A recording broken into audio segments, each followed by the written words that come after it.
Una massa addominale di più di 25 centimetri e di quasi 5 kg, più grande di un pallone da calcio, è quanto presentava una paziente di 75 anni quando è stata presa in carico dall'equipe del dottor Marco Brizzolari, direttore della chirurgia dell'ospedale di Oderzo. La donna da alcuni mesi si era accorta di un rigonfiamento addominale al quale però inizialmente non aveva dato peso. Con il passare del tempo però l'anziana ha notato l'addome diventare sempre più disteso e duro e ha iniziato ad accusare dolori al basso ventre.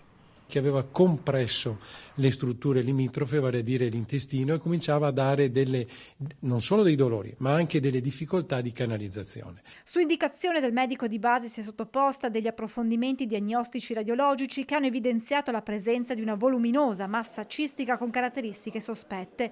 A quel punto si è reso necessario un complesso intervento chirurgico all'ospedale di Oderzo, che ha visto la collaborazione dell'equipe del dottor Brizzolari e quella del professor Giacomo Zanus, direttore della chirurgia 2 dell'ospedale di Treviso, grazie a tecnologia all'avanguardia. Proprio questa tipologia di set ci ha consentito di portare a termine un intervento complesso in maniera ottimale, senza perdite di sangue, con un recupero rapidissimo della paziente che è stata poi dimessa rapidamente. Un lavoro di squadra che ha salvato la vita alla paziente. Questo è un esempio bellissimo di collaborazione tra professionisti, tra strutture ospedaliere che sono vicine e che possono collaborare in maniera ottimale. Quindi salva la vita sì, un controllo, ma soprattutto un controllo in strutture di livello